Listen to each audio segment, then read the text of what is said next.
শুধুই মিথ্যা প্রতিশ্রুতি। ভোট বয়কটে অনড় মেমারির দিলালপুরবাসী। ভোট আসে ভোট যায়, কিন্তু এতদিনেও সেতু সংস্কার হলো না। প্রতিশ্রুতি পূরণ না হওয়ায় এবারের লোকসভা ভোট বয়কটের ডাক দিয়েছে পূর্ব বর্ধমানের মেমারি বিধানসভা এলাকার বাগিলা গ্রাম পঞ্চায়েতের দিলালপুর গ্রামের সাধারণ মানুষেরা। শুধু ভোট বয়কটই নয়, গ্রামের রাজনৈতিক প্রচারও বন্ধ করে দিয়েছেন গ্রামবাসীরা। গত রবিবার সন্ধ্যায় বর্ধমান পূর্ব লোকসভা কেন্দ্র তৃণমূল প্রার্থী শর্মিলা সরকারের সমর্থনে দলীয় কর্মীরা দিলালপুরে প্রচারে যান। অভিযোগ, গ্রামে ঢুকতে গেলে তাদের বাধা দেওয়া হয়, এমনকি বিভিন্ন রাজনৈতিক দলের দেওয়াল লিখনও মুছে দেওয়া হয়েছে। জনপ্রতিনিধিরা ভোটের সময় আসেন, ভোট মিটে গেলে তাদের কারো টিকি খুঁজে পাওয়া যায় না, এমনই অভিযোগ গ্রামবাসীদের। আর এদিন শুক্রবার 10ই মে এই দিলালপুর গ্রামে নির্বাচন কমিশনের পক্ষ থেকে সাধারণ মানুষকে ভোটদানে উৎসাহিত করতে, সাধারণ মানুষকে আশ্বস্ত করতে ভোট সচেতনতা প্রচারে যান মেমারি 1 নম্বর ব্লক সমষ্টি উন্নয়ন আধিকারিক শতরূপা দাস। মেমারি 1 নম্বর ব্লক সমষ্টি উন্নয়ন আধিকারিক দিলালপুর গ্রামবাসীদের সাথে কথা বলেন, তাদের সমস্যার কথা শোনেন এবং গ্রামবাসীদের যেটা মূল দাবি সেই দিলালপুর গ্রাম এবং মেমারি শহরের সংযোগকারী ডিভিসি খালের ওপর জরাজীর্ণ কাঠের সেতুটিও পরিদর্শন করেন। সেতু পরিদর্শন করার পর তিনি গ্রামবাসীদের ভোটদানে এগিয়ে আসার আবেদন জানান এবং গ্রামবাসীদের দাবি পূরণ হবে বলেও আশ্বস্ত করেন। শোনাবো মেমারি 1 নম্বর ব্লক সমষ্টি উন্নয়ন আধিকারিক এদিন কি জানালেন।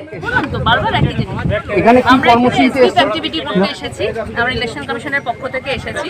13ই মে সামনে ভোট এবং যাতে সকল মানুষ এখানকার নির্ভয়ে নিশ্চিন্তে ভোটটা দিতে পারে, সেটার জন্য আমরা এখানকার গ্রামবাসীকে সচেতন করতে এসেছি।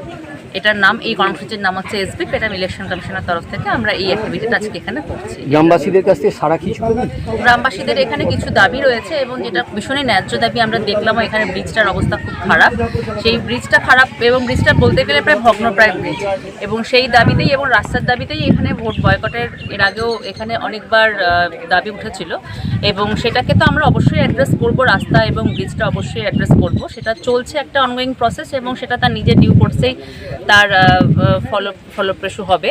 এবং সেটার সাথেও আমরা এটা বলবো যে ভোট বয়কটটা কোনো অপশন নয়, ভোট দিলেই তাহলে সমস্যার সমাধানগুলো করা যাবে। 13ই মে আপনারা অবশ্যই ভোটটা দেবেন।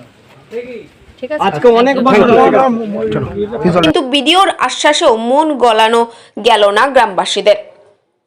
গ্রামবাসীদের বক্তব্য, মৌখিক আশ্বাসে নয়, লিখিত আশ্বাস দিতে হবে, তা না হলে তারা ভোট বয়কটের সিদ্ধান্তেই অনড় থাকবেন। শোনাবো কি বলছেন গ্রামবাসীরা।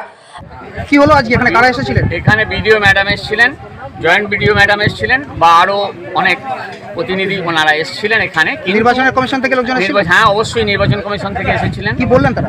ওনারা দেখলেন, সরজমিনে তদন্ত করে দেখলেন যে ব্রিজের কি অবস্থা। আমরা যে দাবি করেছি এই দাবিটা সঠিক কিনা ওনারা এসে ইনকোয়ারি এসেছিলেন, গিয়ে দেখলেন যে না, সঠিক, সত্যিই তাই। ওনারা বললেন যে হ্যাঁ, খুবই অবস্থা খারাপ, জরাজীর্ণ ব্রিজ, এই ব্রিজে যাতায়াত করা মানে খুব, দেখছি আমরা কতদূর কী করা যায়, এই বলে আমাদের সান্ত্বনা দিয়ে আপনারা ভোট দিন। আমাদের বক্তব্য, আমরা ভোট দেবো না। বয়কট আমরা যখন করেছি, ব্রিজ রাস্তা কমপ্লিট হবে আমরা ভোট দেবো, তাতে 10-20 কিলোমিটার দূরে গিয়ে যদি ভোট দিতে হয় আমরা তাতেও রাজি আছি। আমাদের বক্তব্য গ্রামবাসী, আমরা কোনো পার্টির তরফ থেকে নয়, আমরা গ্রামবাসীর তরফ থেকে বলছি। সবাই আমরা একই কথা বলতে চাই যে এখানে ব্রিজ তো দেখে গেলেন, তারপরে তো এখানে যখন বিডিও বা ইলেকশন কমিশনের আধিকারিকরা চারা যখন এসে বললেন, তারপরে কি কোথাও দাঁড়িয়ে আপনারা আশ্বস্ত হচ্ছেন না? না, ওনাদের কথা এর আগে বহু রকম, মানে ভিডিও থেকে আরম্ভ করে বহু জনাই এসেছিলেন, ওরকম ভাষা বা ওরকম কথা, ওরকম প্রতিশ্রুতি অনেকেই দিয়ে গেছিলেন, কিন্তু ওনাদের কথা অনুযায়ী আমরা কাজ পাইনি, যার জন্য আমরা ভোট বয়কট করতে বাধ্য হয়েছি।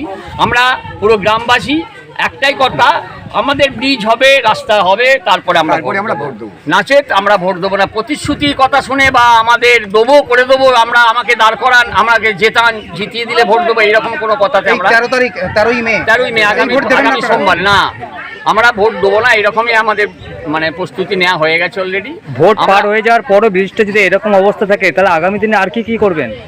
আমাদের আর কি করার আছে, আমাদের যতদিন না হচ্ছে আমরা ততদিন ভোট দেবো না। কিন্তু ভোট হয়ে যাওয়ার পর যদি আমরা দেখি যে কিছু হলো না, তাহলেও আমাদের পরবর্তী স্টেপ যা করার বা আমরা যেভাবে আমাদের করা যায় সেটাই করব। ভোট বয়কটের মাধ্যমে কি সমস্যার সমাধান হবে বা টনক নড়বে বলে মনে হচ্ছে?